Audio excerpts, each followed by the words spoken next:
Why am I saying this? Because it's not me sometimes marking your paper by somebody.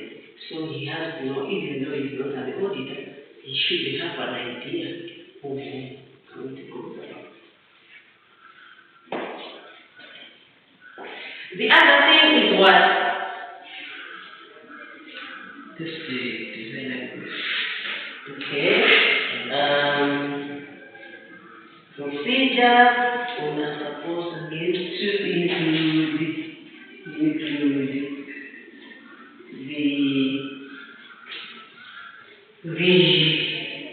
objective of it.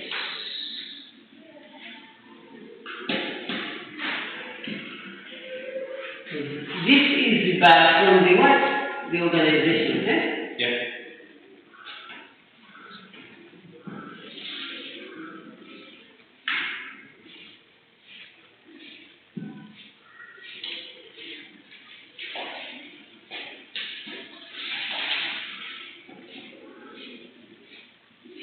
Again, we are supposed to include this.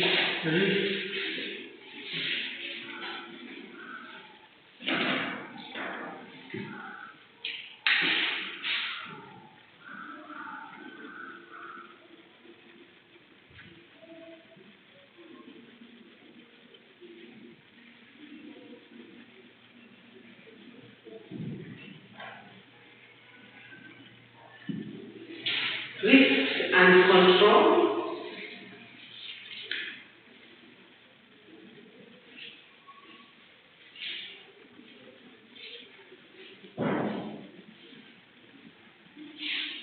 Set the design.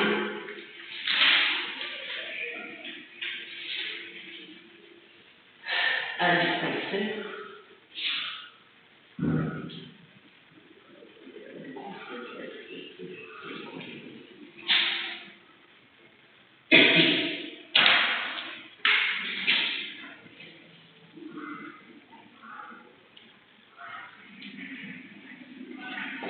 And it will say design adequacy, operating effectively,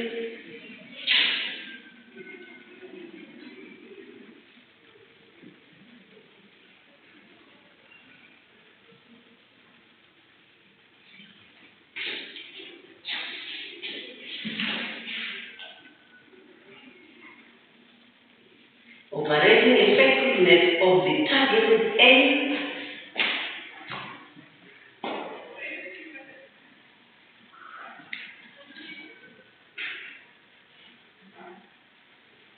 targeted aim,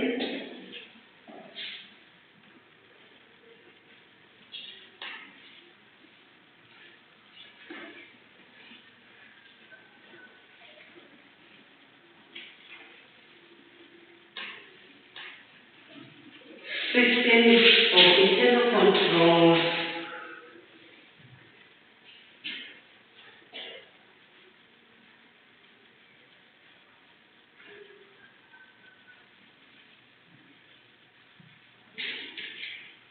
internal controls,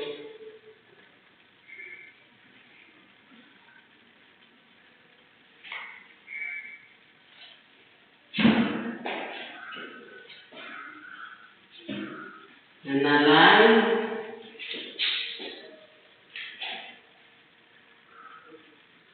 the relationship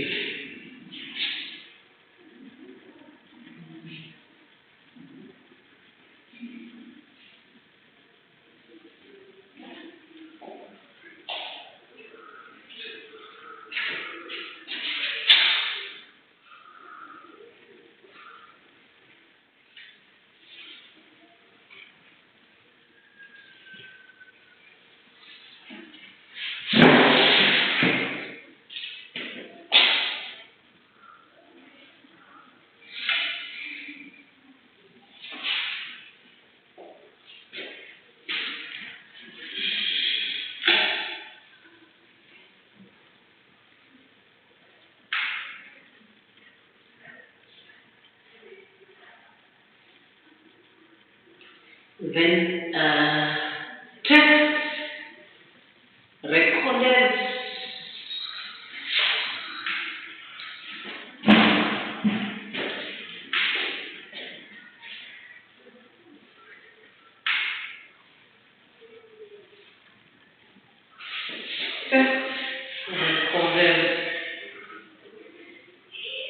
financial and non-financial errors. Tests recorded and fraud.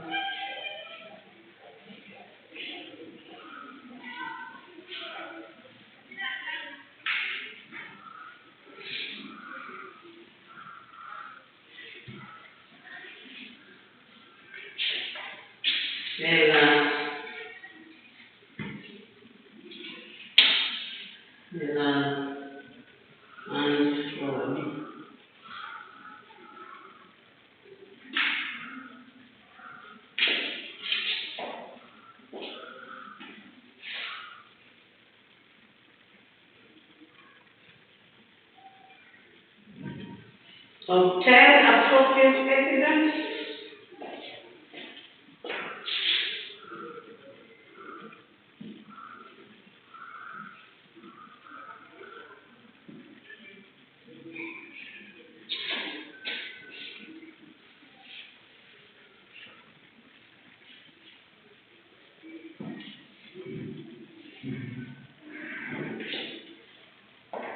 Appropriate evidence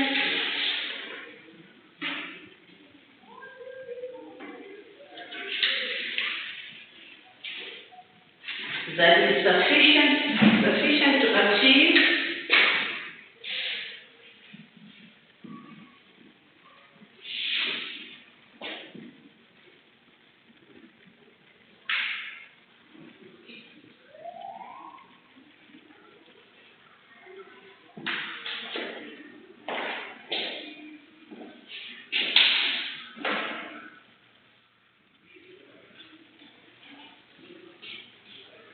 the audit objectives.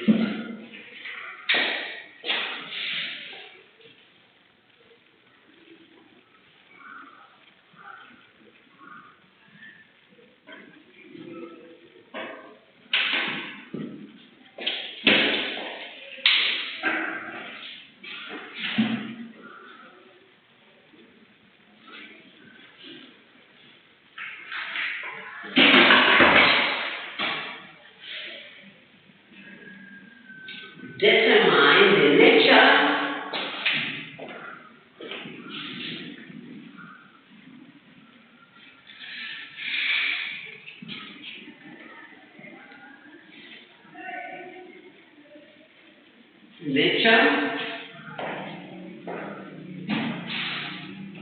extent,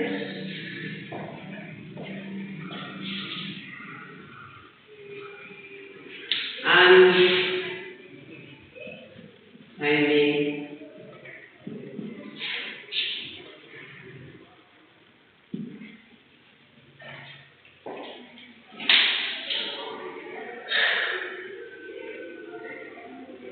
of audit procedures.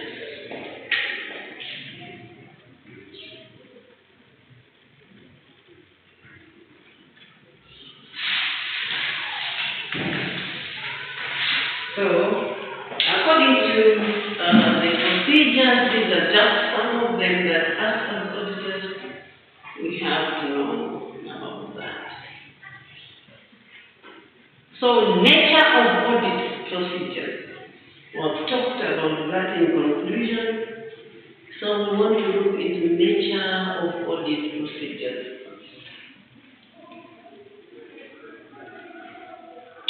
The nature of audit procedures relate to the type of tests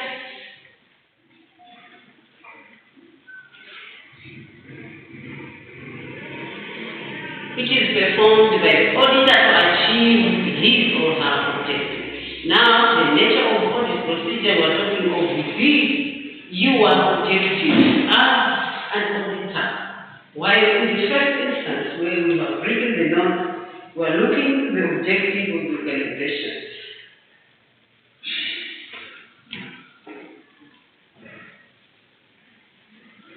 So, a one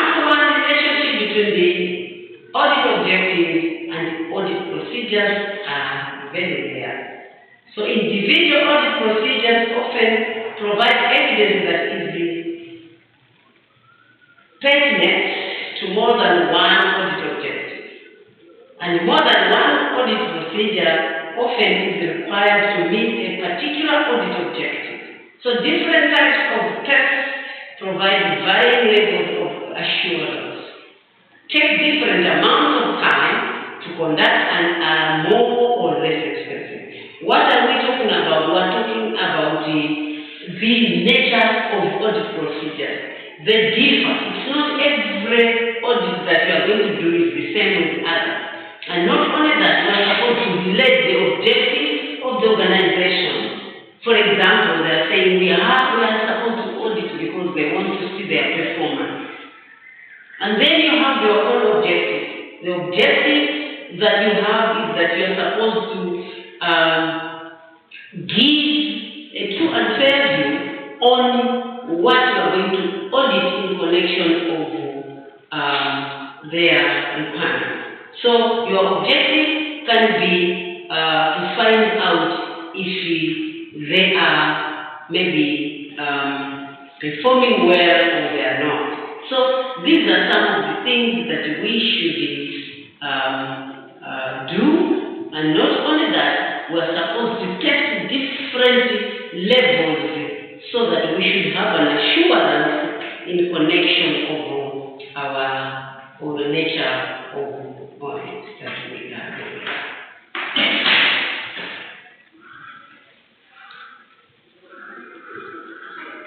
As assurance and auditors were supposed to relatively weigh the benefits and costs of conducting different types of procedures. We can weigh to say the procedures were written here. Okay. We can weigh them to say, is this necessary according to the audit that I'm going to perform? Where we look into the benefits of the cost, where we talk about cost-benefit analysis, whereby you talk about something that if I spend this much, the outcome is lower than what I'm going to spend, then you cannot continue that. So this is what they are telling us as the auditors. We are supposed to look into the procedures that we are doing as auditors, and not only that, what we are supposed to look after or to see when we are doing our audit. Depending on the nature of the engagement that we are involved to, an auditor may use the manual audit procedures. We have audit manuals that we can provide you guys when you are going to do the engagement. There, you can sometimes pick some of the things that you think are relevant to working based on your audit as you are supposed to do that. That's why they're talking about weighing or testing the procedures that we are going to do.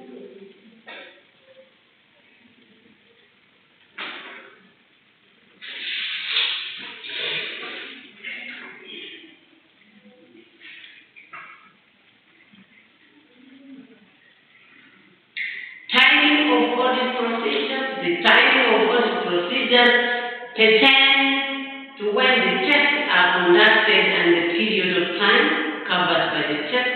For example, an auditor testing the operating effectiveness of the manual controls over a period of time on a sample basis must take appropriate steps to gain assurance that the sample selected is representative to the entire period. An auditor testing whether transactions are recorded in the appropriate physical way will focus his or her test on transactions immediately before or after year end. So these are some of the things that when are we doing the timing The timing period is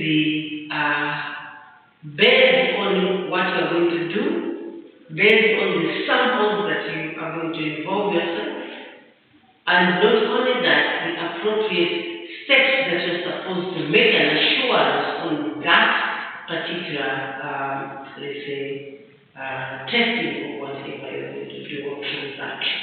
So this is what they are telling us as the audit and assurance people.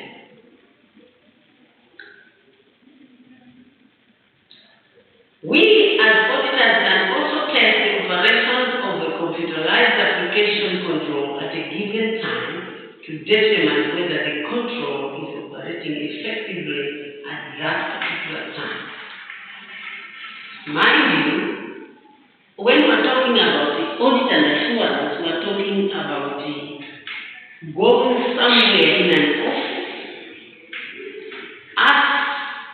As assurance auditors, we know what it means when we're talking about accounting.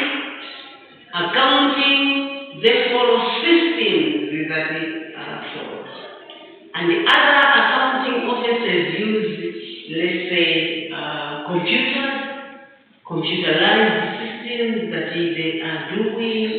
For example, they have the Sage, where you're supposed to prove that is it working effectively. Because you cannot proceed in your audit and yet the system is not working properly. And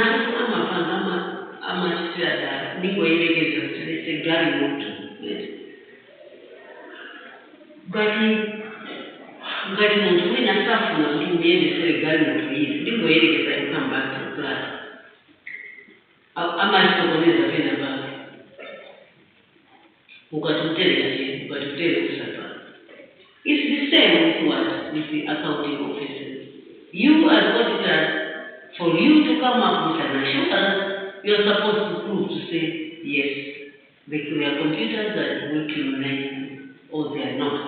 Then you can't continue. I have to be they are working nicely. So this is what you're telling us when we're talking about the procedures of us as the assurance and audit and assurance officers for the evidence that we're supposed to give back to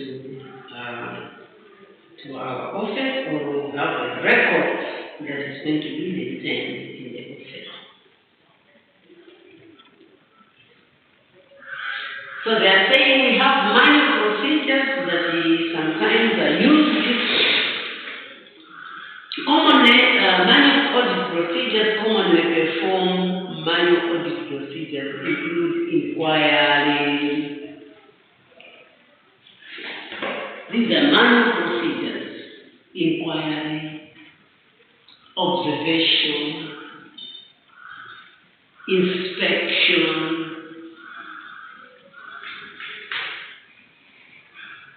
voting, tracking performance,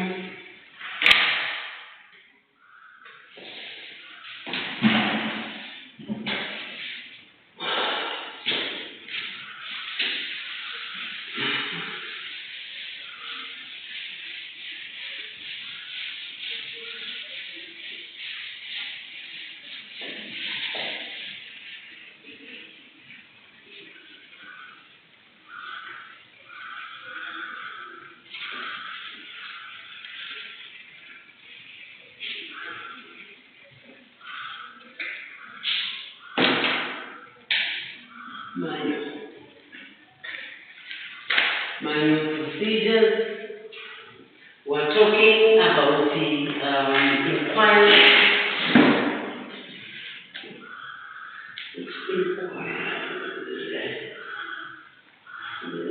Observation.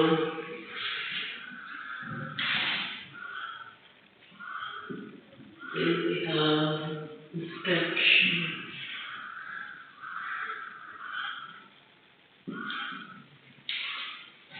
We have voting.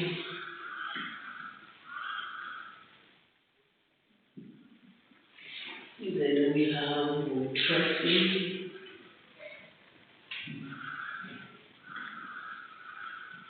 Then we have performance.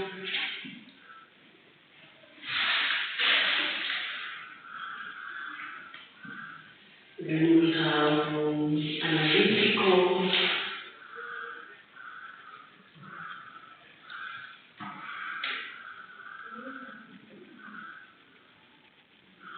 And analytical.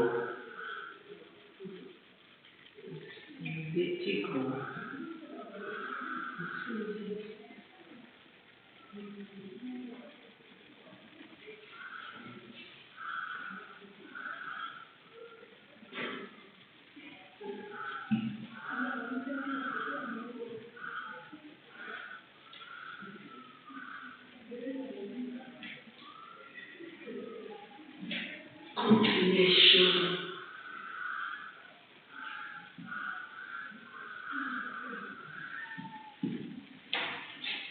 So these are just some of the manual procedures that we, as auditors, are supposed to follow.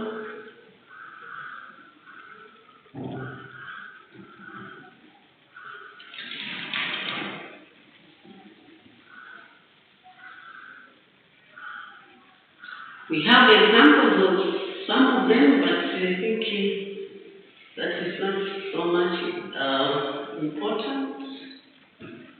Maybe we just have to look into analytical procedures.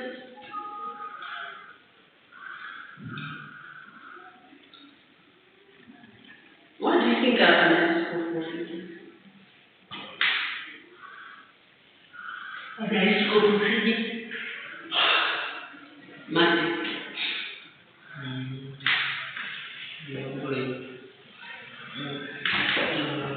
Measures that are dealing to more procedures that are dealing to analysis. We are saying analytical procedures entail assessing information obtained during an engagement by comparing the information with expectations identified. Okay. Analytical procedures, we are talking about assessing the information that you have obtained during the engagement. So you may know information organization audit. That information that you have taken, you are assessing by comparing it with what you expect to find out. What you expect to find out.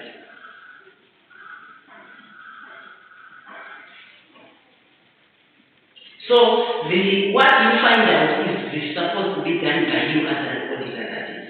Okay?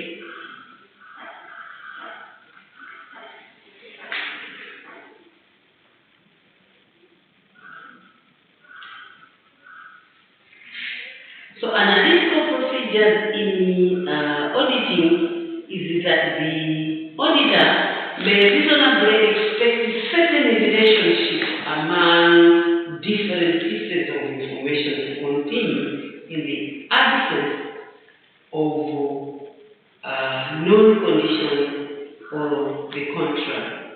So you always compare other things that you are supposed to compare when you're doing the analytical proceduring, where you compare what is supposed to be looked into.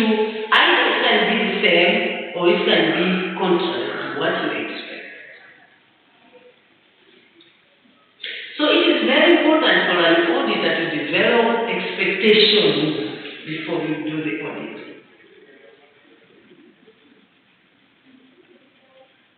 And this is the basically dependent on the knowledge that you have taken from the organization.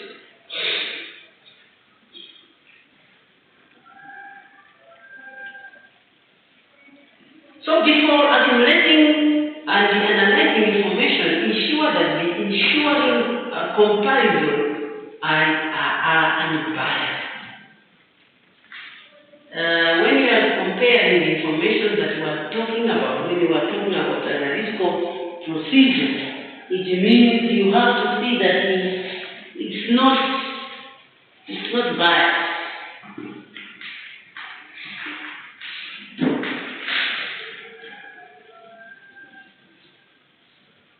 So you as an auditor use analytical procedures while planning and performing an engagement.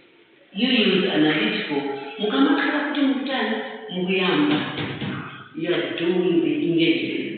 Mukafuna information before you audit. Or you are planning your audit before you go to audit itself.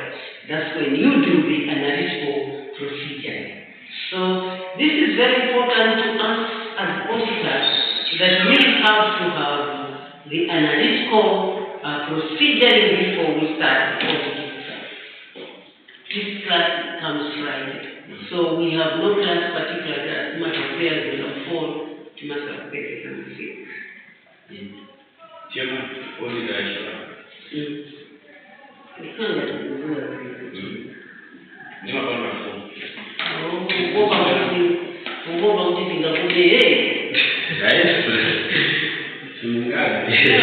That's very important. That's very important. Wapo maisha ile ndio situmeni masiku. Ndio wewe unapanga kwa uwezo. Watu wameona ngati sana positive mara positive. And zina zile zinachofika is that na nasi anagawa masasi. Ndiye anatumia maneno kuti uzibwera daily akona expensive. What they have done is I'm very stay. I'm for the class as we have done. This is Friday, 1 to 3 class. Good.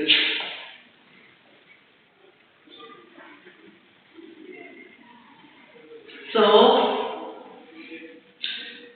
an analysis of a common size financial statement, or sometimes we call it vertical analysis, can be used by an auditor in order for him to express the financial statement line item as percentages of relevant totals.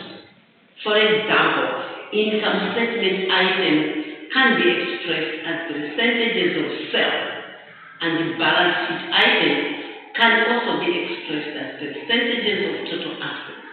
So we are talking about analysis in connection of analytical tools like the ratio analysis that we have ever read, where an auditor calculates financial ratios. For example, the current ratio, the gross profit, the inventory turnover, and so many that we can give examples of. So this is what we are talking about. For example, we're saying when we're talking of analytical procedures, we're talking of comparison of what is already there and what you as an auditor expect. So and this is done when you are doing the engagement or you are planning your audit before the audit. So you have expected targets on what you are going to do. For example, let's say the ratio analysis or the current ratio that you have seen to be from the financial statements that you have done. Then what do you expect next when you are doing the analytical procedure?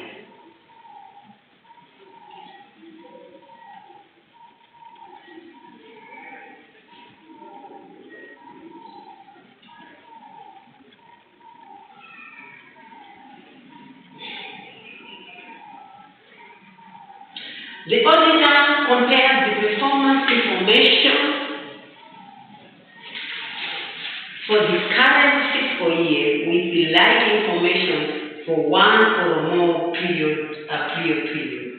So, in fact, in accounting, we do future projections, or we think about what do we expect next. So this is what is done.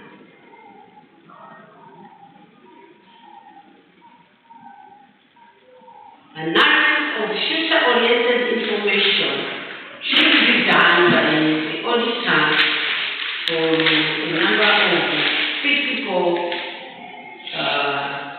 years or periods with the budget or focus that can be there.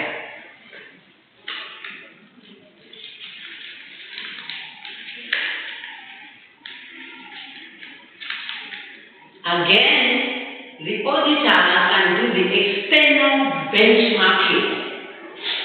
External benchmarking, whereby you are supposed to think about the competitors of the organization, where the auditor compares performance information for the organization with the information of other individual organizations. So when we're talking of analytical procedures, we even go to the extent of other organizations that do the same business with the organization, competitors of the organization.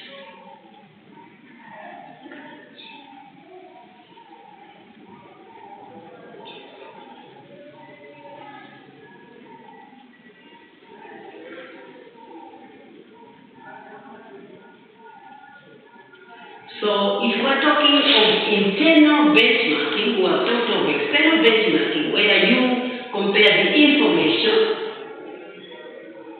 of performance of you, the organization you are auditing, and the performance of competitors' organization. We're talking of assurance audit, therefore we should really be assured that what we're doing is really right. So we want to talk about internal benchmarking. The auditor compares performance information of one organizational unit with like information for another organization unit. Now you are comparing within the same organization different sections or different departments.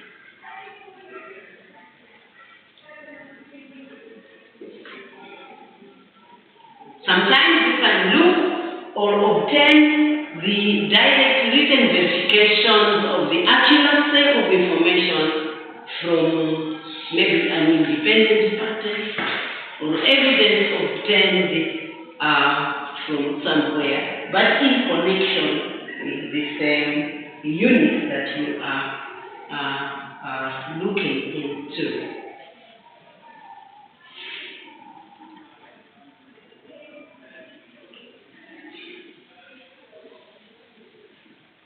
So we have two other common types of confirmations.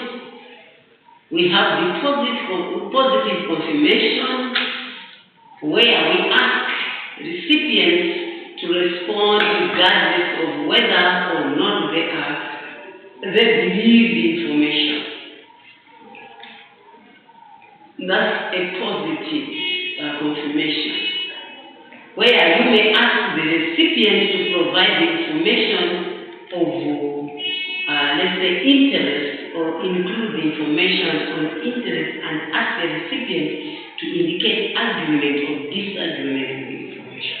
So what are we saying? We're saying we have two types or common types of confirmation that we can request as the audit assurance. We're talking of the positive confirmation, where we ask a recipient to provide information, or sometimes we can ask a recipient to include an information on a certain information that we have given.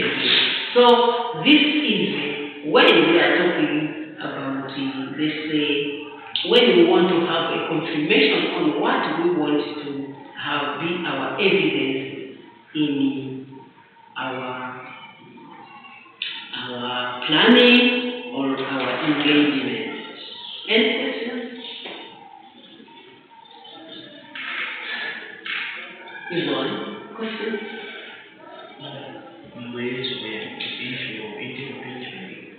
Come again? Internal benchmarking.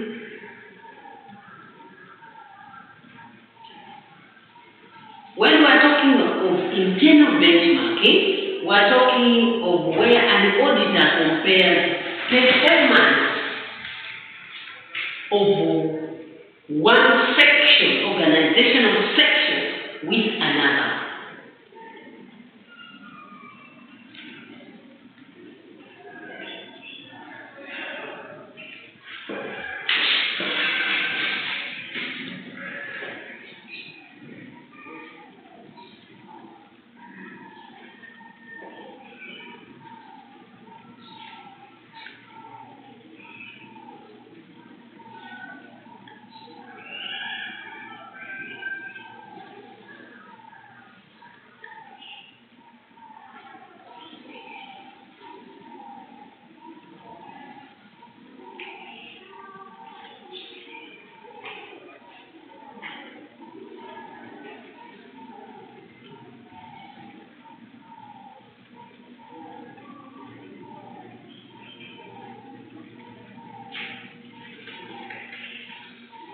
So that is what we were supposed to talk about.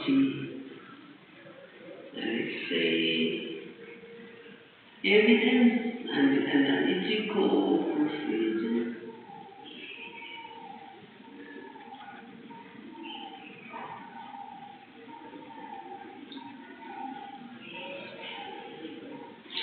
Then we start another topic because we are talking of evidence, and the evidence what will be other topics is also part of the evidence that we are auditors are supposed to know.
So we are supposed to talk about working papers. Working papers are also documented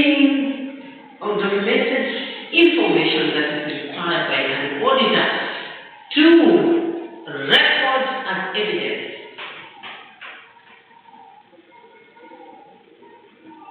When you are accumulating support for your engagement outcome.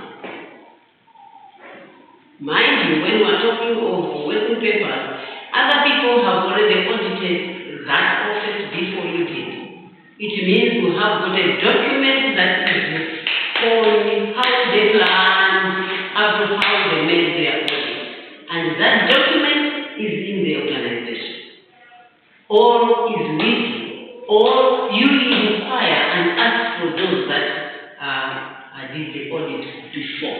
So it means this is also going to be part of your preparation as evidence of your engagement on planning.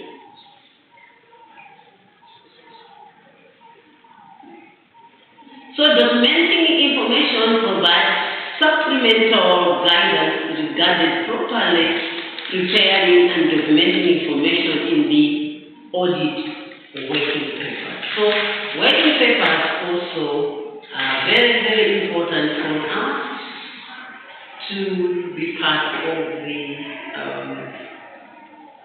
the evidence that we are doing, or we are engaging ourselves into another audit.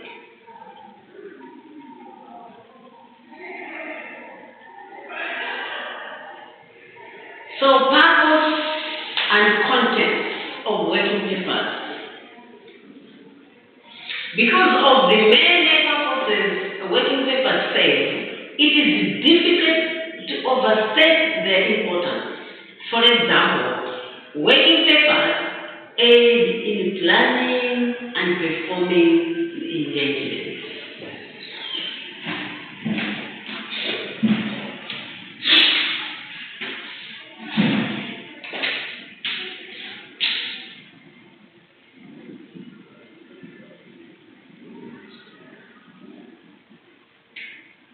Aid in planning and performing the engagement.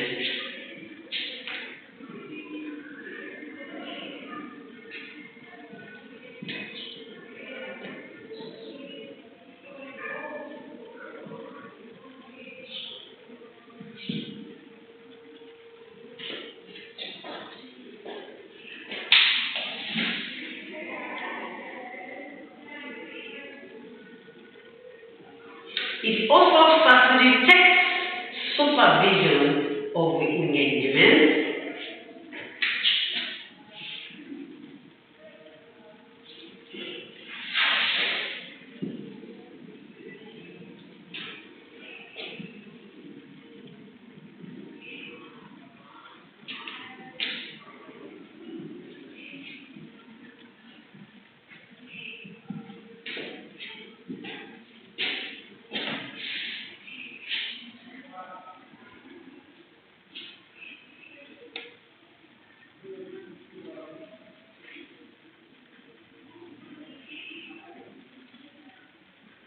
And the review of work completed.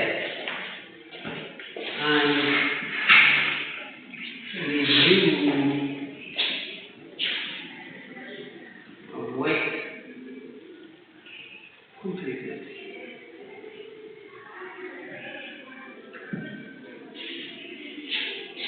We're talking of working paper that facilitates supervision and on an engagement that you are preparing, and also a review of work completed. Then let's see, my working paper, I mean, born and I mean, okay, so it's also part of the reviewing of what they did over there.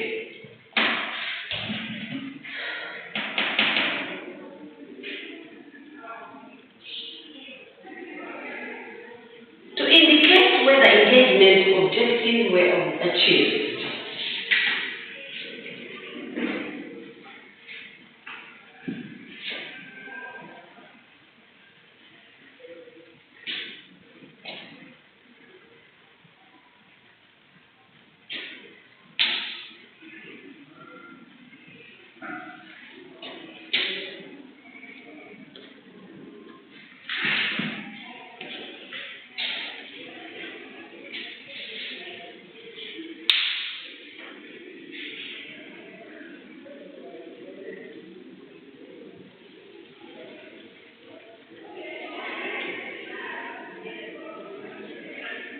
It provides the principal support,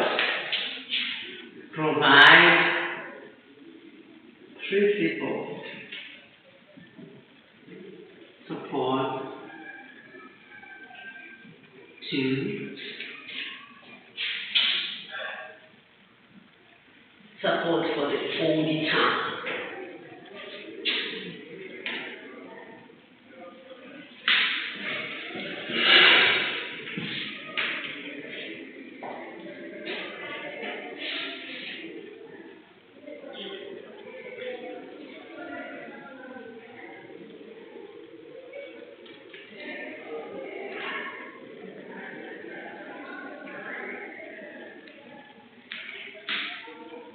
Serves as a basis of evaluation, or serves as a basis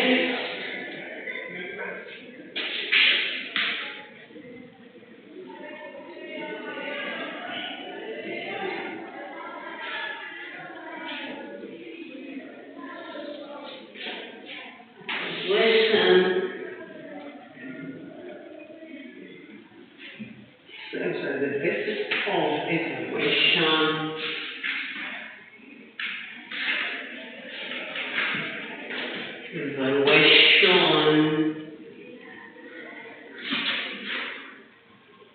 of the auditor's function of the auditor.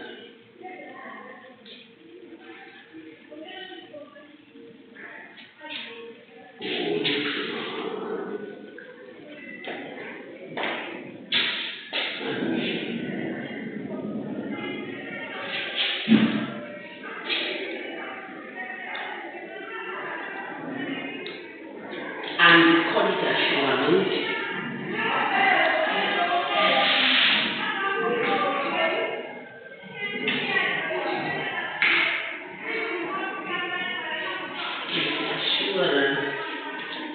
program.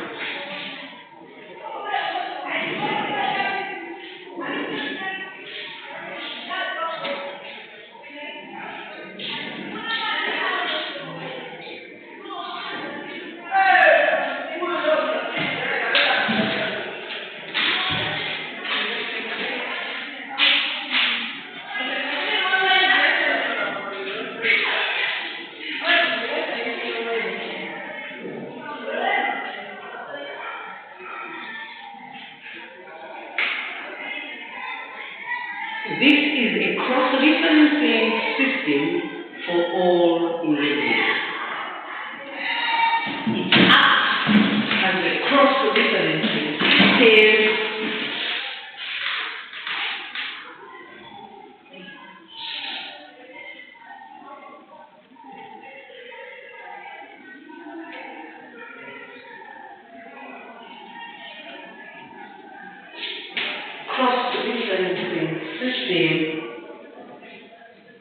to all ingredients.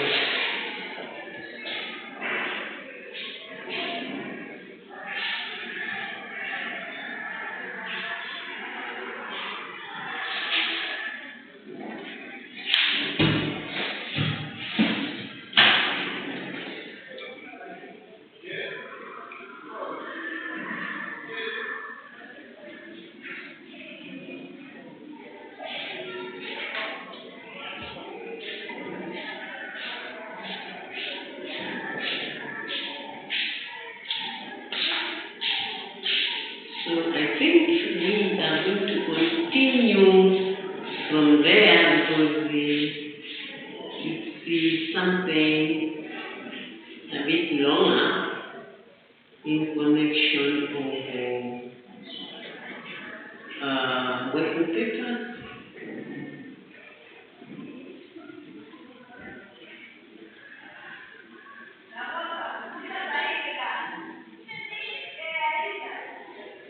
So next time we'll start from there.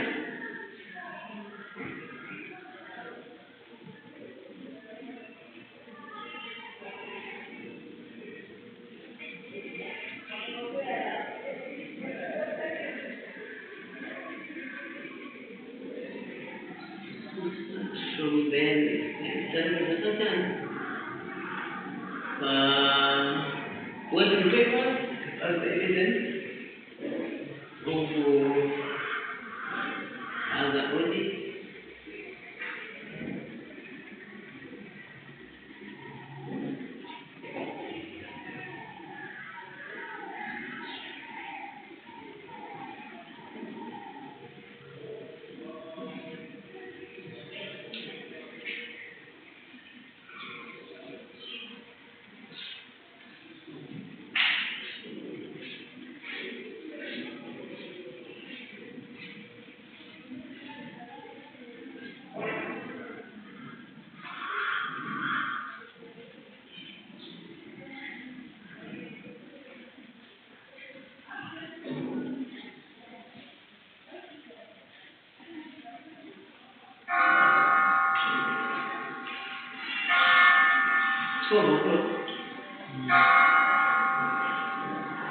So we start next time on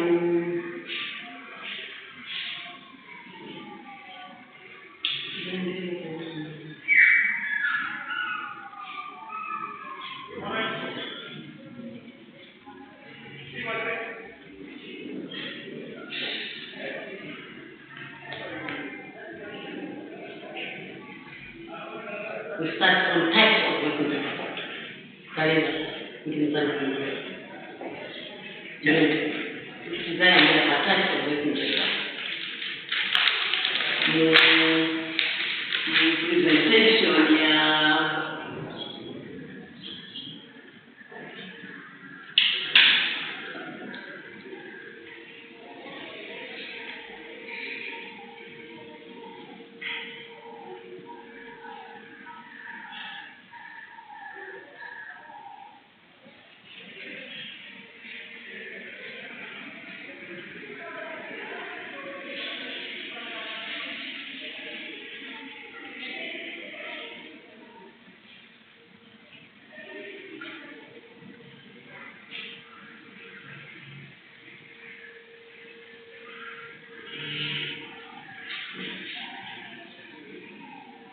Working papers as audit evidence and procedure.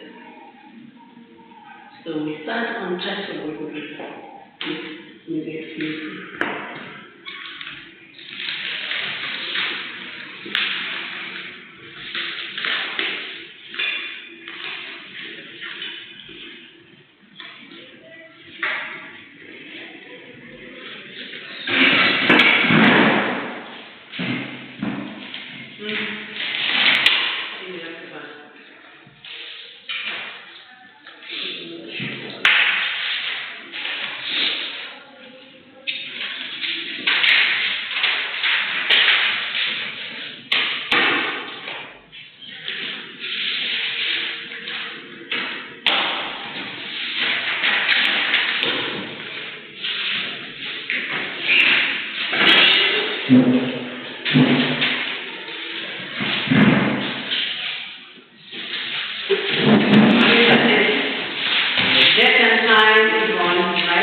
Thank you so much.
you can